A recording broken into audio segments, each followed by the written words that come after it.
Lethal injection. Lethal injection is the most common method of execution in countries that still practice capital punishment.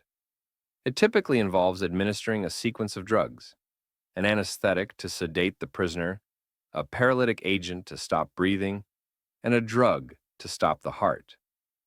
The method was introduced in the U.S. in 1977 as a humane alternative to older methods like electrocution or hanging. However, it has faced criticism due to botched executions and concerns about the sources and effectiveness of the drugs used. Clayton Lockett, USA, 2014. Clayton Lockett was executed in Oklahoma for the murder of Stephanie Neiman.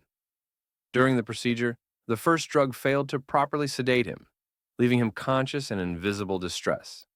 He writhed on the gurney and attempted to speak before dying of a heart attack 43 minutes later. This botched execution sparked widespread debate about the reliability and humanity of lethal injection. Hanging. Hanging involves suspending the condemned person by the neck until death occurs, usually through asphyxiation or a broken neck. While historically common worldwide, it is now primarily used in countries like Iran, Japan, and India. When performed correctly, it can cause rapid unconsciousness and death. However, improper implementation can lead to prolonged suffering, strangulation, or decapitation. Saddam Hussein, Iraq, 2006. Former Iraqi dictator Saddam Hussein was executed by hanging for crimes against humanity, including the killing of 148 Shiites in Dhu jail. Footage of the execution showed chaotic scenes, with guards taunting Hussein as he was hanged. His neck did not break immediately, leading to a slow death by strangulation. Electrocution. Electrocution involves strapping the condemned to an electric chair and delivering a fatal electric shock. Introduced in the late 19th century in the U.S., it was initially seen as a more humane alternative to hanging. However, botched executions have shown that it can cause burns, prolonged suffering, and even failure to kill the prisoner immediately. Willie Francis, USA, 1946. Willie Francis, a 17-year-old African-American, was sentenced to death for murder in Louisiana. During his first attempt at execution, the electric chair malfunctioned, delivering insufficient voltage to kill him. Francis reportedly screamed, "I am not dying," before the execution was halted.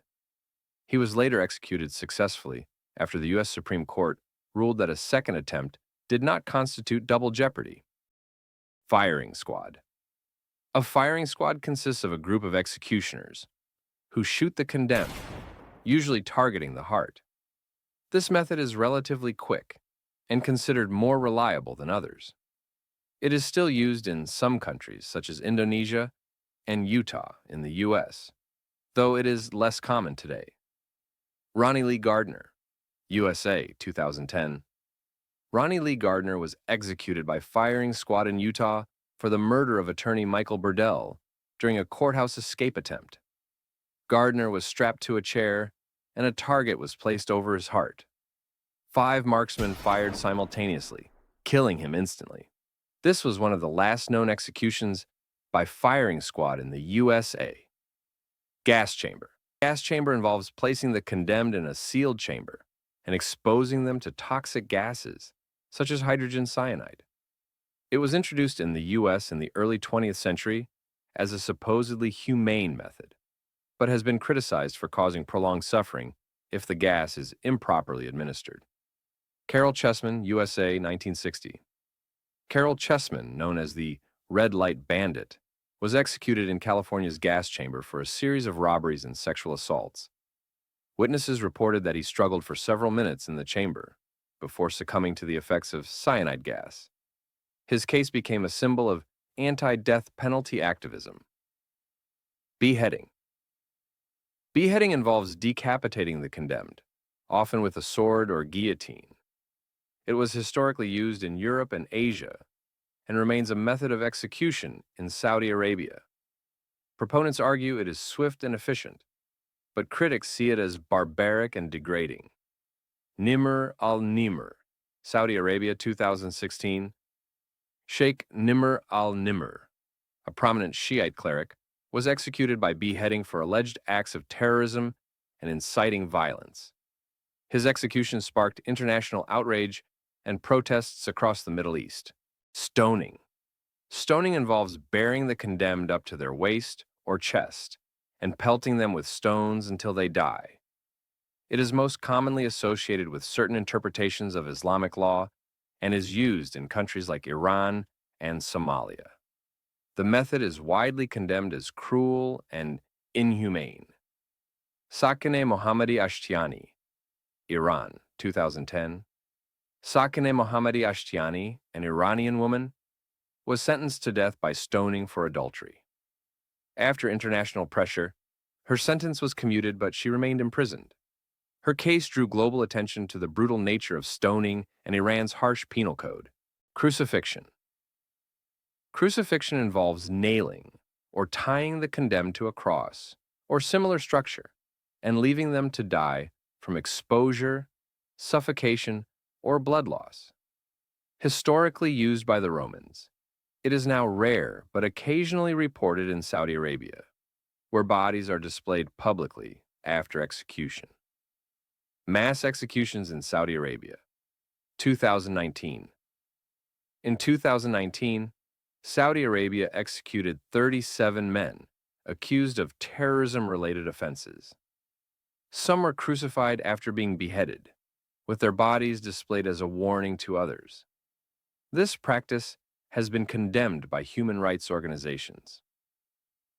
Burning at the stake. Burning at the stake involves tying the condemned to a stake and setting them on fire. It was historically used for heretics, witches, and political dissidents. The method causes extreme pain and suffering, making it one of the most brutal forms of execution. Joan of Arc, France, 1431. Joan of Arc, a French peasant girl and military leader, was burned at the stake for heresy after being captured by English forces during the 100 Years' War. Her trial was politically motivated, and she was later canonized as a saint by the Catholic Church. Boiling to death. Boiling to death involves submerging the condemned in boiling liquid, such as oil or water. This method was used in medieval Europe for particularly heinous crimes, such as poisoning. It is now universally recognized as barbaric and inhumane. Richard Rouse, England, 1531. Richard Rouse, a cook, was boiled alive for poisoning a pot of gruel intended for the Bishop of Rochester. This method of execution was reserved for those who committed crimes involving food or drink. Guillotine. The guillotine is a mechanical device designed for decapitation, consisting of a tall frame with a weighted blade that falls to sever the head of the condemned. It was introduced during the French Revolution in 1792 as a humane method of execution, intended to replace older methods like hanging or beheading with a sword. The guillotine became a symbol of the Reign of Terror and was used extensively in France until the abolition of the death penalty in 1981. While it is no longer in use, it remains infamous for its efficiency and association with mass executions. Eugene Weidmann, France, 1939. Eugene Weidmann was the last person to be publicly executed by guillotine in France. He was convicted of 6 murders, including those of women and children, and was executed outside the Saint-Pierre prison in Versailles. His execution drew a large crowd, but the chaotic and voyeuristic nature of the event led to a ban on public executions in France shortly thereafter.